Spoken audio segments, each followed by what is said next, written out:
তো বন্ধুরা আজকে নিয়ে যাচ্ছি তোমাদের একটা পুরাতন বাড়িতে, যে জায়গায় বাবার ছেলের আত্মা মানে তোমার খুব ভয় দেখায় লোককে, বুঝছো? লোককে ভয় দেখায় যে ভাই তোরা আগে যাও ভয় দেখায়। গ্রামের লোক এই জায়গায় চাষবাস করে, এই জায়গায় চাষবাস করতে দেয় না, মানে ওদের দুজনে আত্মাটা এই যে বাড়িটা বাড়িটা দেখো আমরা কাছে যাওয়ার চেষ্টা করবো, আসো। মানে আজকে মানে এই যে এই জায়গায় কৃষিকাজ দেখাও, যেগুলো গ্রামের লোক মানে ওরা দুজনেও কৃষিকাজ করতো, বুঝছো? মানে একটা মানে প্রকৃতির দুর্যোগের কারণে ওরা মারা গেছে। আমরা কাহিনীটা বলবো ভিতরে গিয়ে, তারপরে তুমি আসো, তাহলে সে দেখাবো আর কাহিনীটাও বলবো যে কি হয়েছে, কিভাবে মারা গেছে। এই তোরা পিছিয়ে থাক। চলো বন্ধুরা দেখা যাক আজকে আমরা দেখতে পাই কিনা। এটা পোস্ট দেখাও, এটা পোস্ট ভাবে দেখা, ঠিক আছে?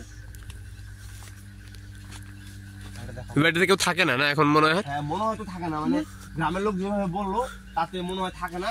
গ্রামের লোক খুবই ভয় পায় যায়, বুঝছো? ওই কিশোর শব্দ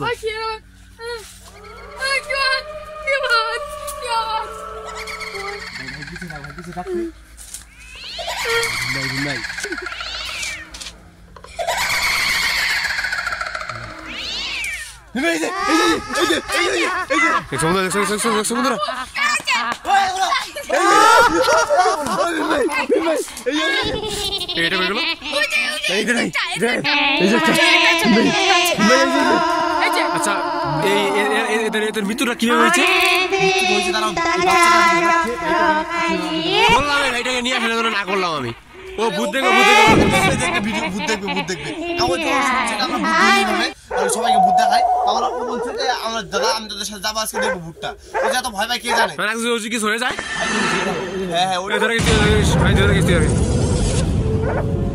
এখন জানি ভাই, ওই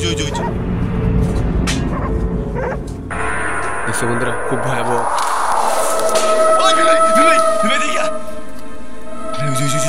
ভয়াবহ আগে বন্ধুরা।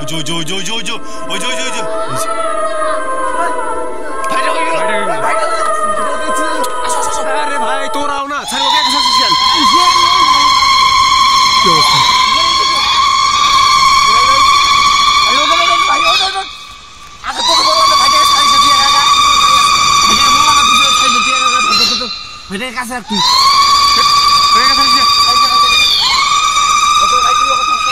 দেখছো বন্ধুরা কি অবস্থা?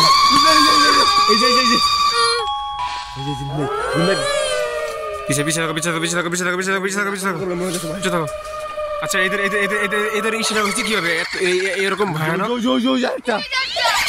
এটা তো আমাদের উপরে ক্ষিপ্ত দিচ্ছে মনে হচ্ছে। এদের ইসে মানে ডেটটা হচ্ছে কি, এরা মরছে কিভাবে?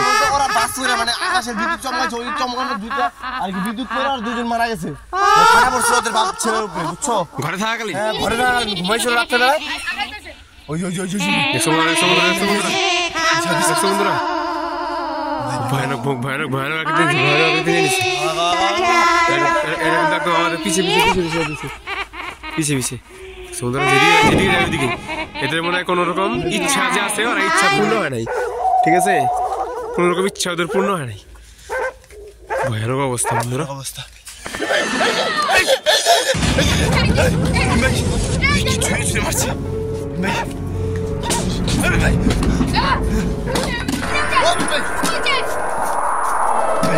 ভাই শোভম ভাই, এতদিন থেকে ক্যামেরার সামনে আছি আমি, ঠিক আছে? এত এরকম ভয় আজকে আমার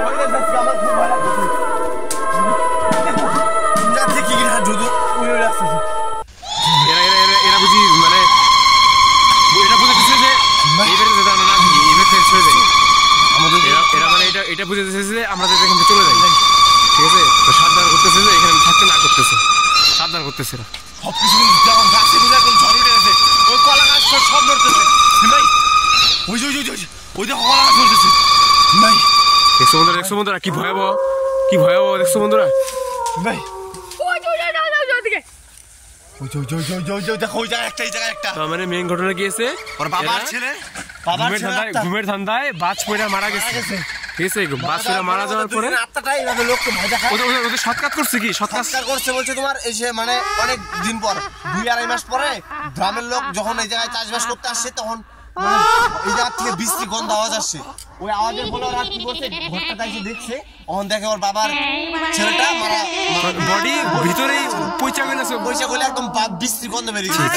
কি অবস্থা! ওরা আর কি ওদের ধর্মের কাজটা করছে, করার পরে কি ধরো মুক্তি হয় নাই, তার মধ্যে হয়তো কোনো ইচ্ছা ছিল, তার জন্য ওদের আত্মা দুটা সবাইকে ভয় দেখায়। হয়তো সৎ কাজটা ঠিকঠাক সময় মতো হয় না দেখে এই যে বাড়িতে লোকজনের যাতায়াত, লোকজনের প্রবেশ, ঠিক আছে, ওরা মেনে নিতেছে না।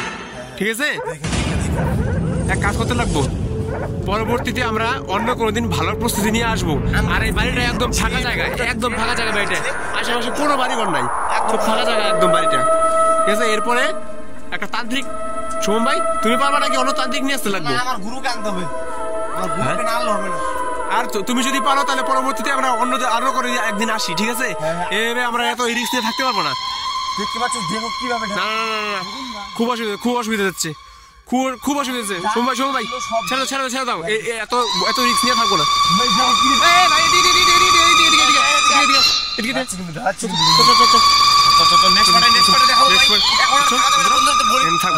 বন্ধুরা দর্শক চলো এখান থেকে আগাও দিয়ে আগাও